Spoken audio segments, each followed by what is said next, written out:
Nakita mo sarili mo? Nakita ko yung harapan ko. Hindi ako nagising. So guys, naranasan nyo na ba ma-sleep paralysis?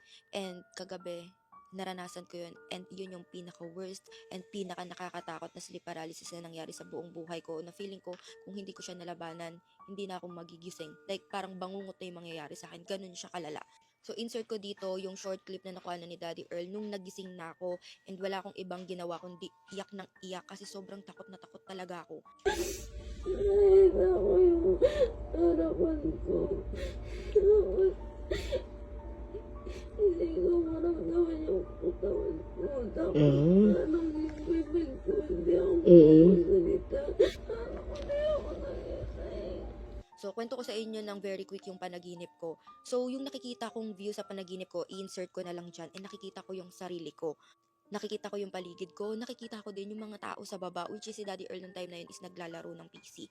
So, ang gusto kong mangyari sa panaginip ko is gisingin nila ako kasi hindi na ako makagalaw. Yung mukha ko, parang yung pakiramdam na na-stroke. Yung bibig ko, parang sobrang bigat netong part na to na to the point na hindi ako makasigaw, walang lumalabas na boses sa akin. Pero alam niyo yung pinaka nakakatakot dun sa part na yun? Kasi kinukuha ko yung phone ko sa tabi ko para tawagan sila, para nagisingin ako. So, syempre pag nakahiga ako, 'di ba ganyan yung view ko? So, kinukuha ko yung phone ko. So, dapat ganyan yung magiging view ko kasi kukunin ko yung phone ko, tatawagan ko sila. Pero nararamdaman kong umaangat yung kamay ko, pero wala akong kamay. Gets nyo? So, gumaganon ako, pero walang kamay, walang phone. So, kahit anong kuha ko sa cellphone ko, wala akong phone na nakukuha kasi wala akong kamay doon sa panaginip ko. Tapos, isa sa pinakamalala, nire-reach ko tong pole na to para makatayo ako, para makalabas doon. Pero, hindi ko din nararamdaman yung paa ko. So, hindi ko siya naaabot. Kahit sobrang lapit lang yan sa akin, hindi ko talaga siya naaabot. And yung magagamit na to, like yung tumbler ko, yung charger, yung iPad, nakikita ko yan.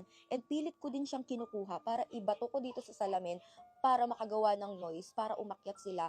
Pero wala ding tunog. Yung mga binabato ko walang tunog. Isa pa sa nakakatakot, nung nahawakan ko na tong pole na to, so meaning dapat makakalabas na ako, nakalabas ako ng pinto. Pero paglabas ko, nandito ulit ako sa loob ng kwarto. Paulit-ulit, mga 4 na beses, makakatayo, makakalabas, pero ending nandito pa rin ako sa loob ng kwarto. Tapos nakikita ko yung sarili ko na umiiyak na ako. Sabi ko, panaginip lang to, nagpe-pray na ako, in Jesus' name, panaginip lang to, nagpe-pray ako. As in, grabe na yung pagpipray, pag umiiyak talaga ako kasi nakikita ko yung sarili kong umiiyak ako dun sa panaginip ko eh. Sobrang tagal, as in sobrang tagal na umiiyak at nagpe-pray ako, tapos biglang nagbago yung paligid ko. Dun ko na-realize, thank you Lord kasi gising na ako. Tapos ginawa ko, kinuha ko yung phone ko, tapos tumawag ako sa CCTV na umakyat si Daddy Earl. Tapos doon na ngayon nakuha na niya yung video. And hindi lang ito yung unang beses na sleep paralysis ako. Parang 2 weeks ago na sleep paralysis din ako. Pero hindi ko maalala yung panaginip ko na yun. Pero pagising ko, sobrang bigat ng pakaramdam ko. And ngayon, parang naging palaisipan sa akin, ano yung pinaka-cause ng sleep paralysis ko. And siguro isa sa reason is, yes, kasalanan ko kasi sa sobrang pagod ko kagabi, hindi ako nakapag-pray. And wala akong katabing pango. Yung mga cats naglalaro dun sa taas sa loft bed. And wala akong katabing pango. And lagi kong naiisip, kapag may katabi akong mga anak ko, never nangyayari sa akin yun. So baka may mga expert dyan, anong dapat kong gawin bago matulog. And during sleep paralysis, ano yung dapat kong gawin. Kasi ayoko na maulit yun and pinaka-worst talaga yun kasi feeling ko hindi na ako magigising.